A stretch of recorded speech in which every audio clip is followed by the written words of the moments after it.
దీని టేస్ట్ అయితే next level ఉన్నాయన్నమాట. అస్సలు ఇంత పర్ఫెక్ట్గా కుదురుతాయి అనుకోలేదు. అంటే డూప్లికేట్ అరిసెలు అనమాట దీని పేరు నేనైతే పెట్టాను. బట్ టేస్ట్ అయితే అరిసెలు తిన్నట్టే ఉంది. అరిసెలు చేయలేని వాళ్ళు ఇలా ట్రై చేయండి, చాలా బాగుంది. ఏం లేదు, 2 కప్పులు బెల్లానికి 2 కప్పులు వాటర్ అయితే తీసేసుకోవాలి. అంటే మీ స్వీట్నెస్కి బట్టి మీరు బెల్లం అనేది యాడ్ చేసుకోండి. బట్ ఇదైతే కరెక్ట్ మెజర్మెంట్ అన్నమాట. ఇప్పుడు స్టవ్ ఆన్ చేసేసి బెల్లం గిన్నె అయితే పెట్టేసుకోవాలి. బెల్లం మెల్ట్ అయితే సరిపోతుంది, ఎలాంటి పాకం అయితే దీనికి అవసరం లేదు. ఆలోపు 1 కప్పు బియ్యం పిండి, 1 కప్పు గోధుమ పిండి అయితే నేను తీసుకుంటున్నాను. కొబ్బరి తురుము కూడా వేసుకుంటే చాలా టేస్టీగా ఉంటుంది. నేనైతే 1/2 కప్ కొబ్బరి తురుము కూడా వేస్తున్నాను. ఒకవేళ మీ దగ్గర పచ్చి కొబ్బరి ఉన్న కూడా వేసుకోండి, ఆప్షనల్ అనమాట. ఇప్పుడు బెల్లం అయితే కరిగిపోయింది. దీన్ని ఎలాంటి గులకలు లేకుండా ఫిల్టర్ అయితే చేసేసుకుందాము. ఫిల్టర్ చేసేసిన తర్వాత అదే గిన్నెని మళ్ళీ ఇంకోసారి బాయిల్ చేసేసి దాంట్లో ఇలాచీ పౌడర్, తర్వాత నువ్వులు అయితే మెయిన్ ఇంగ్రీడియంట్ అన్నమాట. నువ్వులు వేసుకుంటే చాలా టేస్టీగా ఉంటుంది.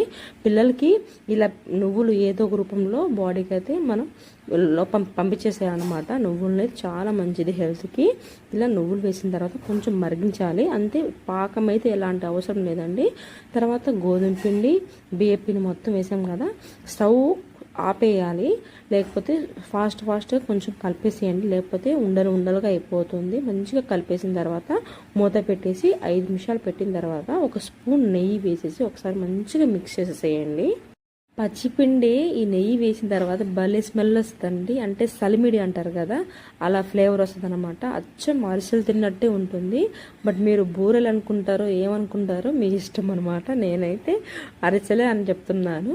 తర్వాత చిన్న ఉండలా తీసేసుకొని మిగతా పిండిని కవర్ చేసేసి పక్కన పెట్టేసుకోవాలి, లేకపోతే ఆరిపోతుంది. ఇలా మూత పెట్టేసి పక్కన పెట్టేసి ఒక నెయ్యి రాసిన బటర్ పేపర్ అయినా పాలిథిన్ కవర్ అయినా తీసుకొని చేతితో ఇలా ఒత్తేసుకోండి. ఒకవేళ మీరు చేతితో వేసుకోలేను అనుకున్న వాళ్ళు నేను ఇంకో ట్రిక్ అయితే చెప్తాను. తర్వాత ఇది మంచి హీట్ అయిన ఆయిల్ అయితే వేసేసుకోవాలి. హీట్ అయి ఉండాలండి, స్లో ఫ్లేమ్లో పెట్టమాకండి, మళ్ళీ అడుగున అంటుకుపోతుంది. వేరే ట్రిక్ అయితే ఇలా 2 పెద్ద కవర్ తీసేసుకొని ఒక గిన్నె తీసేసుకొని కొంచెం ప్రెస్ చేసేయండి. అరిసె అయితే మనకు రెడీ అయిపోతుంది. ఇలా అయితే ఈజీ అయిపోతుందండి. మనం చేతితో ప్రెస్ చేసేదానికంటే ఇలా చేసుకుంటే ఈజీ అయిపోయింది. మంచిగా హీట్ అయిన ఆయిల్ వేసేసి డీప్ ఫ్రై చేసేసుకుంటే సరిపోతుంది. చాలా టేస్టీగా ఉన్నాయండి. ఇంత టేస్టీగా కుదురుతుందో అస్సలు అనుకోలేదు. మీకు నచ్చితే ట్రై చేయండి. మీకు ఎలా వచ్చిందో కామెంట్ చేయడం మాత్రం మర్చిపోకండి. ఈ వీడియో మీకు నచ్చినట్లయితే లైక్ చేసి మా ఛానల్ సబ్స్క్రైబ్ చేసుకోండి. బాయ్.